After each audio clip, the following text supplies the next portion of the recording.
Ya, kami dari Kelompok 8 dan kami akan menunjukkan ke kalian tentang video edukatif tentang dekadensi moral. Oke, sebelumnya perkenalkan, aku Amanda Putri Pratama dari Fakultas Vokasi dengan NIM 4324 Saya Maulana Hussein dari Fakultas Keperawatan 1324 1018. Saya Sambil Rahmat dari Fakultas Kedokteran Gigi NIM 12124132. Saya Urajin Hanifah dari Fakultas Fisip dengan NIM 171241107. Saya Jajira Tuzawa Nafisa dari Fakultas Fisip dengan NIM 17524161. Saya Radika Pasha Putra dari Fakultas Kedokteran Hewan dengan NIM 1612412258. Saya dari Fakultas Teknik Baju Multidisiplin dengan nama Muhammad Ilham, NIM 162012233174. Oke.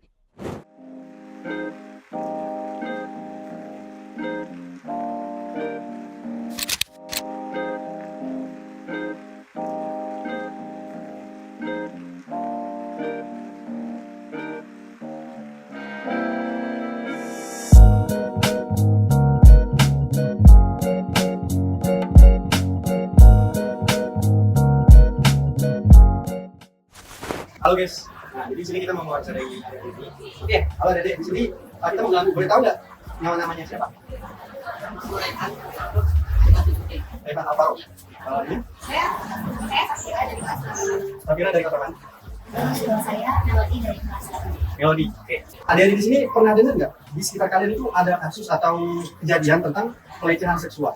Nggak harus fisik, tapi mungkin verbal juga bisa. Pokoknya pernah saja. Apa?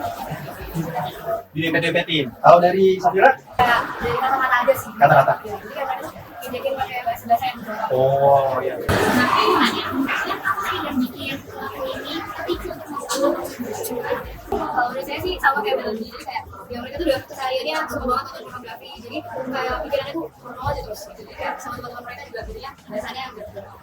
Jadi kamu? Menurut saya sih ya karena orangnya tuh suka banget ya gitu sampai kan ya. Oh, udah kecanduan?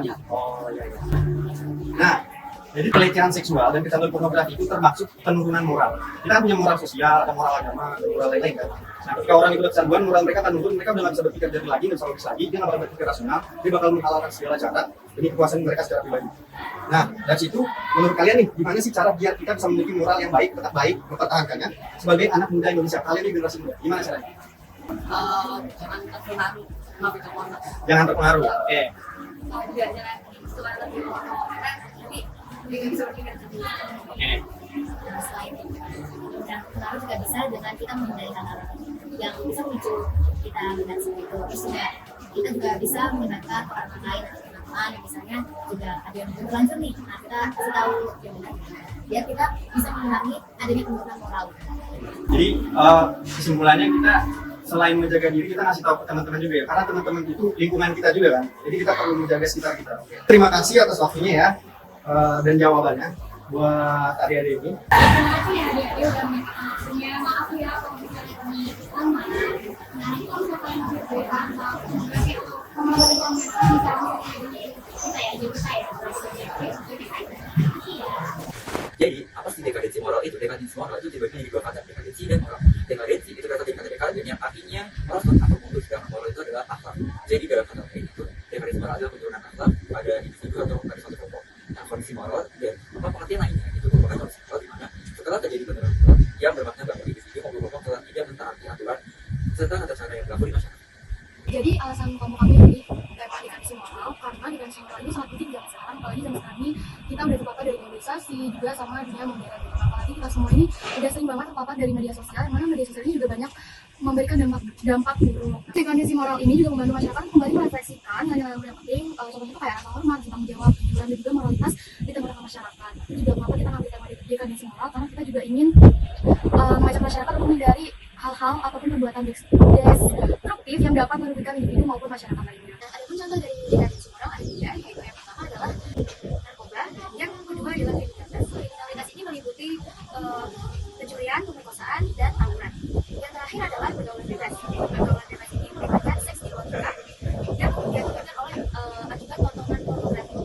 Dekadensi moral atau perusahaan nilai-nilai moral dapat membawa dampak signifikan pada berbagai aspek kehidupan masyarakat di masa depan.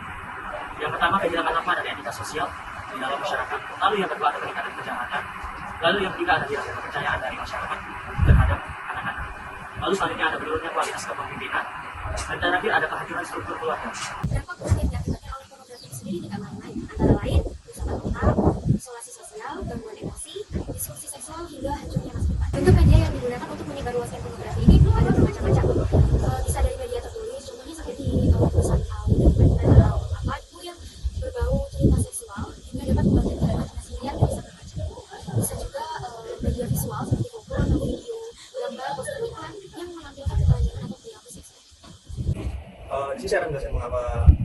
pornografi menjadi fenomena atau dekadensi moral.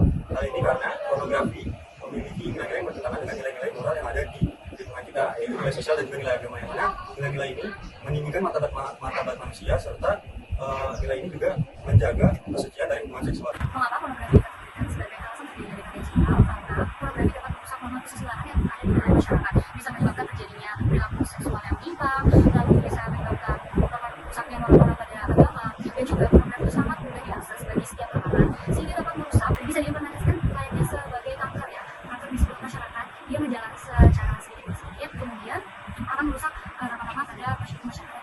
Cara mahasiswa menangani dekadensi moral. Yang pertama yaitu menyikapinya dengan hal yang bijak. Mahasiswa bisa menyikapi dengan hal-hal yang bijak, santun dan bermanfaat.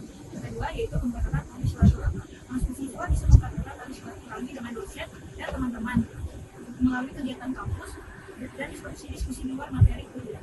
Yang ketiga yaitu bisa dengan generasi milenial harus belajar memakai media sosial dengan bijak serta menentukan konten-konten yang sesuai menggunakan nilai moral yang ada.